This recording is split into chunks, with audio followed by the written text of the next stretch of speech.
Francis Teixeira, que traz para a gente uma situação fiscal complicada de estados e municípios no Brasil. É isso, Francis?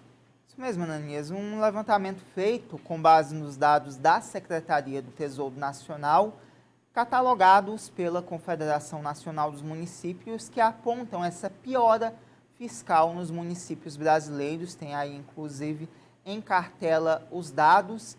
O fato é que hoje, Ananias, vou explicar ali, a receita primária em 2023 dos municípios teve um crescimento, 1,1 trilhão, a despesa também, mais um crescimento superior ao da receita, gerando ali um déficit, um déficit primário de 17,8 bilhões de reais nos municípios brasileiros. E esse relatório aponta que 50% dos municípios, do total de municípios do nosso país atualmente, estão com as contas no vermelho, ou seja, as despesas são maiores do que as receitas. Esse índice, no ano passado, foi de 50%, no ano anterior tinha sido 36%.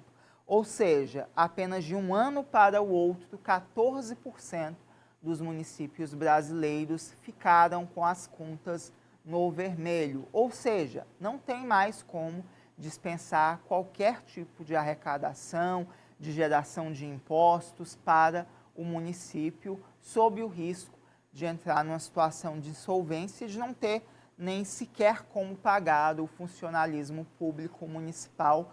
Então, é grave a situação fiscal das cidades no nosso país. A gente tem acompanhado, Osmando, uma recorrente reivindicação de prefeitos por mais recursos. E aí alguns avanços, sobretudo avanços em repasses constitucionais. O RPM subindo de forma gradual nos últimos anos. Mas ainda há uma grande queixa de que a União pega a maior parte do bolo e sobra pouco para estados e municípios. Qual a sua avaliação sobre esse pacto federativo, este equilíbrio fiscal diante dos desafios dos municípios trazidos aqui pelo Francis? Olha, Ananias, eu vejo isso com muitíssima preocupação. Normalmente, na política brasileira, tende a culpar o presidente da República como o ser supremo que é capaz de realizar todos os sonhos de cada brasileiro e que é sempre o culpado quando esses sonhos não são realizados. Mas há uma má gestão do serviço público nas prefeituras, isso é claro, e há uma falta de responsabilidade e de comprometimento do parlamento em dar ao executivo, não apenas o executivo central da União, mas aos executivos estaduais e aos próprios executivos municipais as condições legais para que eles possam ter aumento de arrecadação. Eu li na sexta-feira passada, num dos grandes jornais de São Paulo, uma entrevista de Sérgio Abranches, que é um cientista político famosíssimo, sociólogo, escritor, respeitadíssimo, e que foi o cara que produziu um livro logo após a Constituição Brasileira de 1988, em que ele cunhou o modelo político brasileiro de presidência da República, de presidência de coalizão. E ele faz agora uma análise do que aconteceu naquela época. Na realidade, era uma política de coalizão, em que o presidente da República tinha que negociar com a Câmara e o Senado, e que ele mostra o Fernando Henrique negociando com dois partidos, que era PSDB e o PFL, e, portanto, governando sem problema. Depois veio o Lula nos dois primeiros mandatos, que governou com 5 partidos e conseguiu, com esses 5 partidos, governar. Depois veio a Dilma Rousseff, que caiu, perdeu o mandato, porque ela tinha que governar com 17 partidos, fazendo acordo com 17 partidos, e não conseguia governar, portanto, caiu. E hoje há uma degeneração, e o próprio Sérgio Abranches reconhece isso, uma degeneração da gestão pública brasileira em que o poder central, a União, não manda mais no orçamento. Quem manda no orçamento é o Congresso.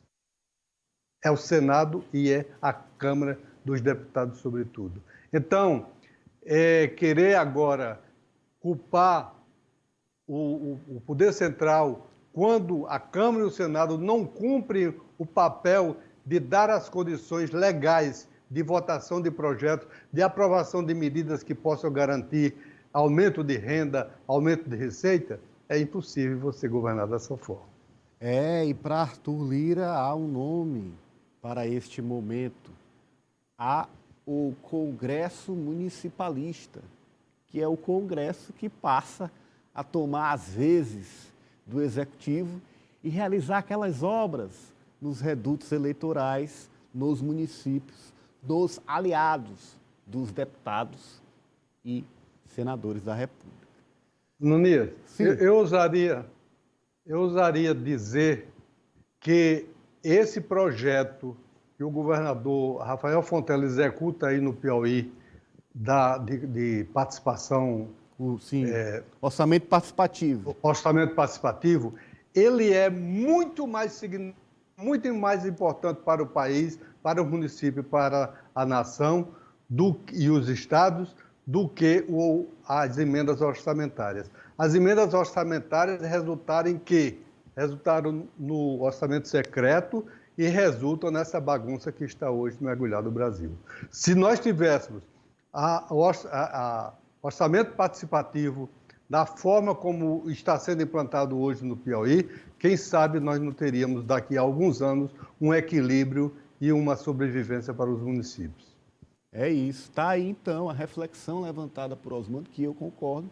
Fica aí para você também, na nossa audiência, fazer a sua. Bom, a gente conclui assim o Ciência Política de hoje. Muito obrigado.